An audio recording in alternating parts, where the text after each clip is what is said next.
La vie est un cadeau tout à fait merveilleux. Pinocchio de Guillermo del Toro sur Netflix. On va pas dire que ce film était très attendu, notamment à cause du remake live qu'on s'est tapé avant par Robert Zemeckis et sur Disney+. Donc un autre remake de Pinocchio, mais cette fois par Guillermo del Toro. Il y avait de quoi être un peu confiant, mais personnellement, j'étais pas très hypé, j'avais peur d'être en surdose de Pinocchio. Mais bon, vu que c'est Guillermo del Toro, j'ai quand même tenté ma chance, et au final, est-ce qu'il a réussi à faire une bonne version de Pinocchio? On va voir ça tout de suite, mais parlons d'abord de l'histoire de ce Pinocchio. Alors que Geppetto vit des jours heureux et paisibles avec son fils Carlo, un accident fait perdre la vie à Carlo. Ce qui fait que Geppetto déprime depuis un certain temps, et un soir, alors qu'un arbre a repoussé sur la tombe de son fils, il décide de le couper et de sculpter une marionnette de bois qu'il nommera Pinocchio. Le souci est que la marionnette prend vie, et il va devoir lui apprendre à être un vrai petit garçon, malgré qu'il ne soit pas très attaché à Pinocchio. En gros, c'est l'histoire du film globalement résumée. Et qu'est-ce que j'ai pensé de ce nouveau Pinocchio de Guillermo del Toro? Eh bien, je vous avoue, je le trouve excellent. Mais réellement, je ne m'attendais à rien, je me suis juste dit, bon bah au moins il sera meilleur que le Disney, mais il est bien au-dessus du Disney, il est vraiment excellent. Là, t'as un vrai remake qui prend une direction bien différente du film qu'on connaît. Du roman, je sais pas, apparemment c'est pas très fidèle au roman, de ce que j'ai compris. Mais bon, ça c'est un détail encore, hein. Jurassic Park c'est pas fidèle au roman, et pourtant il y en a plein qui adorent le film. Et ça fait que le film est très intéressant à voir. T'as une vraie version différente, Pinocchio n'est pas pareil, Geppetto n'est pas pareil, leur relation ne se développe pas de la même façon. Même Jiminy Cricket et quelques éléments de ce nouvel univers, notamment avec les règles de mort et autres, ça fait qu'on a un film réellement excellent, mais pas dénué de tout défaut, et c'est par ça que je vais commencer. Mais soyons honnêtes, les défauts que je vais donner, c'est du chipotage. Donc en défaut, je donnerais peut-être pour commencer le manque de fluidité de l'animation. Mais ça, c'est surtout au début du film. Au début du film, l'animation ne semble pas très fluide, parce que c'est de la stop motion, hein, un peu comme l'étrange Noël de Monsieur Jack et autres. Mais l'étrange Noël de Monsieur Jack, qui est un de mes films préférés pour rappel, c'est sorti en 1993. Donc c'est un peu excusé pour l'époque. Là, on est en 2022, bientôt 2023, et on tombe sur un film en stop motion bien fait, mais qui manque un peu de fluidité au début. Après, plus le film avance, plus l'animation redevient fluide.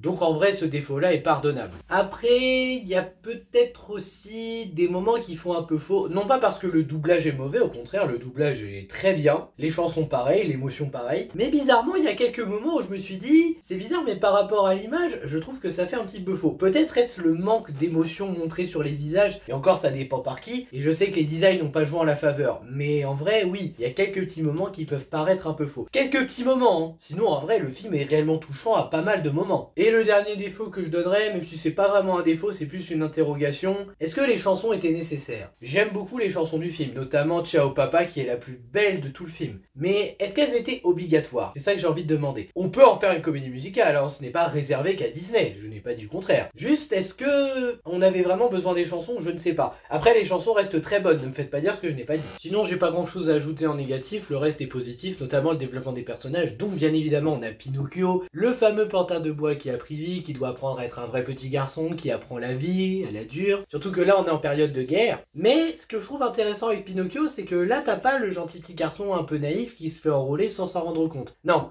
Au début, Pinocchio, c'est vraiment un sale gosse. T'as vraiment envie de le taper. Il obéit jamais à ce qu'on lui dit. Il n'écoute rien. On lui dit tu restes là, il sort quand même pour retrouver son papa. Donc oui, au début, Pinocchio, c'est un sale gosse. Mais ça rend son évolution encore plus belle petit à petit. Après, on a Geppetto, un homme qui là était désespéré, qui, quand il a sculpté Pinocchio, était bourré, donc il l'a vraiment fait sur un coup de tête. Et j'avoue que j'aime bien cette version de Geppetto. Elle est plus humaine, plus compréhensible. Là, c'est pas juste un homme dont tu sais qu'il a eu un passé assez difficile et que pour se rassurer, il se construit un pantin de bois. Non, là, tu vois vraiment le drame arriver, tu vois vraiment ce qu'il ressent quand tu le vois à l'écran. Tu comprends pourquoi il a fait Pinocchio. Tu vois aussi que la relation entre les deux est difficile au début. Parce que même lui, quand il voit Pinocchio la première fois, il en a peur. C'est un pantin de bois qui a pris vie. En aucun cas, c'est un petit garçon pour lui. Et c'est bien parce que petit à petit, ça fait une évolution intéressante de Geppetto qui va considérer Pinocchio comme son fils au fur et à mesure des événements. Après, on a Sébastien Cricket qui est le narrateur de l'histoire. C'est lui qui raconte tout ce qui se passe. C'est lui qui le raconte dans son livre qu'il est en train d'écrire, dans ses mémoires. Et j'avoue, même s'il est pas très utile, au moins il est un bon narrateur. Il est là, il est témoin de tout ce qui se passe, il voit ce qui se passe, ou alors il comprend ce qu'on lui a raconté entre la fin avec le monstre et la toute fin du film. Donc oui, en termes de narrateur,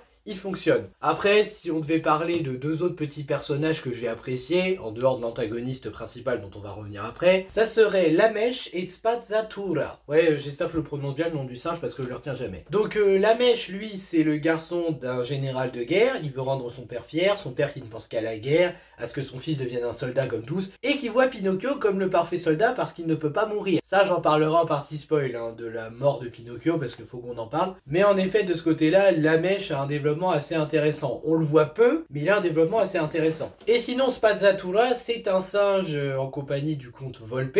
C'est un peu son préféré jusqu'à ce que Pinocchio arrive. Bon, il a l'air très doué pour certaines choses. Et malgré qu'il ne parle pas, et ben justement, ça l'empêche pas d'être un singe jaloux qui aime se faire bien voir par son maître. D'ailleurs, puisqu'on parle de son maître, parlons-en tout de suite du comte Volpe. Donc le comte Volpe, c'est un enfoiré qui est à la tête d'un cirque, qui exploite ses artistes bien entendu, et qui voit Pinocchio comme sa future source de revenus. Ce qui fait qu'il l'emmène un peu partout, qu'il veut en faire sa star, mais qu'il le traite quand même comme un esclave. Ouais, vous aurez compris que là dans cette version, le comte Volpe, même si je sais pas si c'était son nom dans la version Disney, je ne crois pas. Ouais, là on comprend vite que le comte Volpe, il est là pour exploiter Pinocchio, et le pire c'est qu'il est très doué en termes de manipulation, hein. Il sait manier les mots, il sait parler, on comprend qu'il se fasse avoir aussi facilement. Franchement il est rusé, en tant qu'antagoniste, il marche. Aussi cette version de Pinocchio, c'est une version qui a fait des sacrifices, parce que là on est dans un ton, je dirais, un peu plus sombre et adulte, dans le sens où il y a la guerre, il n'y a pas le pays des garnements, il n'y a pas l'aspect très enfantin partout, il est même quasiment absent du film, et je trouve en vrai que ça fonctionne bien tout ça. L'univers instauré autour de ce Pinocchio est plutôt réussi, que ça soit par rapport à la mort, à la personne qui donne vie à Pinocchio, qui n'est pas une bonne fée gentille, là c'est la fée des morts ou la fée des bois, de ce que j'ai compris, c'est quelque chose comme ça, et honnêtement ça marche, hein. Encore une fois ça diffère de la version de Pinocchio qu'on connaît, et je crois que c'est ce dont on avait besoin. Question symbolisme, là c'est surtout par rapport à Geppetto pour Pinocchio et Pinocchio pour Geppetto, mais il y en a aussi un peu tout autour des personnages et ça fonctionne très bien. L'animation, j'ai parlé du manque de fluidité, mais en vrai l'animation est très belle, très réussie. Ça a son propre style qui marche bien. L'animation est très soignée, j'ai rien à redire dessus. Et je reconnais une grande qualité de ce remake, c'est que là Guillermo del Toro a vraiment pris une direction différente. C'est-à-dire que oui, bien sûr, l'histoire de base est la même, mais le parcours n'est pas le même. Là c'est Pinocchio tente de vivre une vraie vie de petit garçon, ça ne marche pas. Ah oui, parce que je l'ai pas dit, mais le pays des garnements n'est pas là, mais Grand Coquin non plus n'est pas là. Et ça c'est un bon point aussi. Il a compris, Del Toro, que pour ce film-là, il ne pouvait pas faire un renard qui se balade comme ça dans la rue tranquillement comme si de rien n'était. Ça d'ailleurs, je rappelle, pour moi c'était une erreur du Disney en remake live. Et ben justement, on a surtout que des humains. Pinocchio est pratiquement la seule créature étrange. Enfin, si on compte aussi les esprits du mini cricket, mais là ça marche mieux, on arrive à y croire. Sinon, on a aussi la relation Geppetto-Pinocchio qui est le centre du film et honnêtement c'est une très belle relation qui se développe entre les deux. La fin est plutôt correcte, elle est différente de ce qu'on se pouvait s'attendre et honnêtement, c'est aussi un message intéressant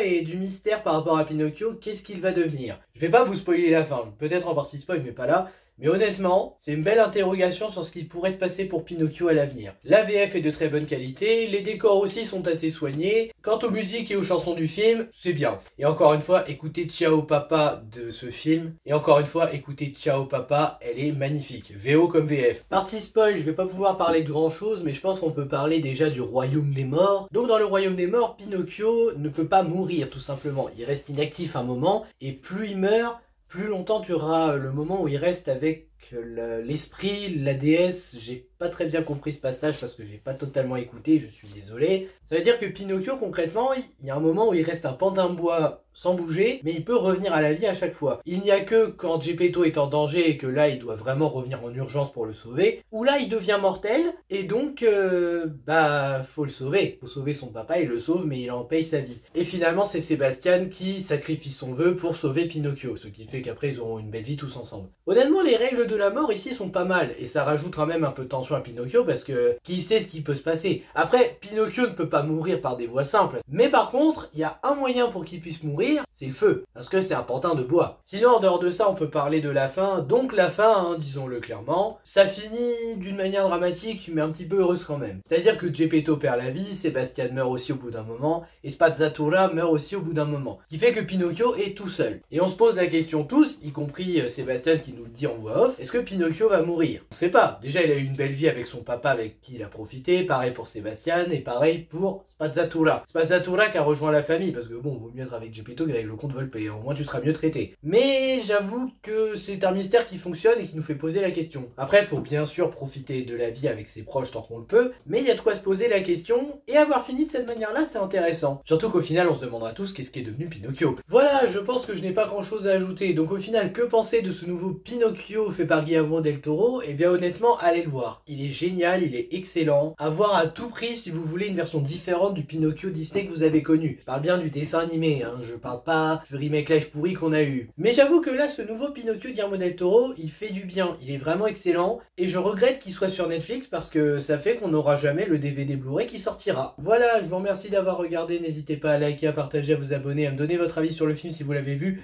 et je vous dis à bientôt pour une prochaine vidéo. Ciao!